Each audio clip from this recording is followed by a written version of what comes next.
पूरे देश में राहुल गांधी ने वोट चोरी का जो फर्जी तमाशा खड़ा कर रखा है, उसके पीछे कई ऐसे चेहरे छुपे हैं जिनकी मंशा लोकतंत्र को अस्थिर करने की है। इन्हीं में से एक है CSDS के संजय कुमार, जिन्होंने पहले फर्जी आंकड़े सोशल मीडिया पर पोस्ट किए और तब जब बात बिगड़ी तो झट से अपने पोस्ट को डिलीट कर चुनाव आयोग से माफी मांग ली।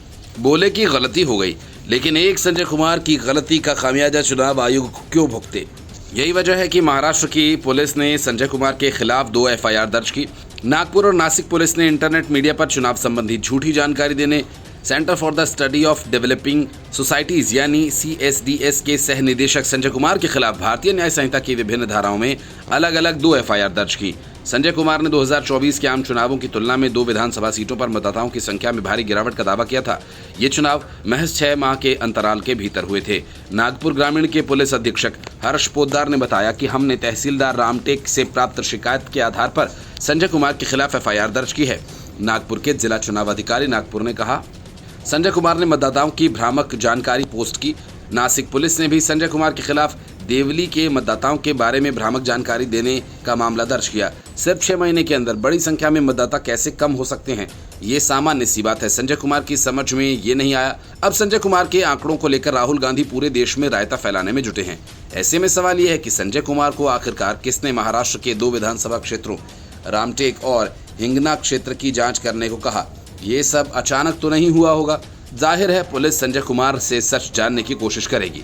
संजय ने दावा किया था कि नागपुर के हिंगना विधानसभा में 2024 में मतदाताओं की संख्या लोकसभा चुनाव में 4,66,206 और विधानसभा चुनाव में 2,86,931 थी।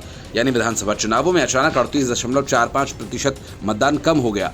इसी तरह उन्होंने नासिक की देवली सीट के बारे में लिखा था कि वहां 2024 के लोकसभा चुनाव में मतदाताओं की संख्या 4,56,072 थी, जबकि वास्तविक संख्या 2,76,902 थी। भारतीय सामाजिक विज्ञान अनुसंधान यानी कि ICSSR इस हेरफेर वाले चुनावी आंकड़े के बारे में जानकारी करके अनुदान नियमों के उल्लंघन के लिए CSDS को कारण बताओ नोटिस जारी करेगा।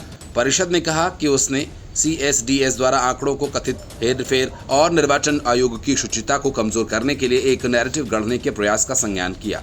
ICSSR सामाजिक विज्ञान और मानव विज्ञान में अनुसंधान की सरकार की सर्वोच्च संस्था है।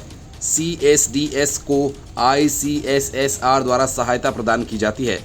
परिषद ने बयान में कहा कि ICSSR के संज्ञान में आया है कि परिषद द्वारा वित्त पोषित शोध संस्थान CSDS में एक जिम्मेदार पद पर आसीन एक व्यक्ति ने सार्वजनिक बयान दिया था, जिसे बाद में वापस लेना पड़ा। बयान में महाराष्ट्र में चुनाव के संबंध में आंकड़ों के विश्लेषण में गड़बड़ी का जिक्र किया गया था। इसे ICSSR के अनुदान नियमों का घोर उल्लंघन बताते हुए परिषद ने कहा कि वह CSDS को कारण बताओ नोटिस जारी करेगी।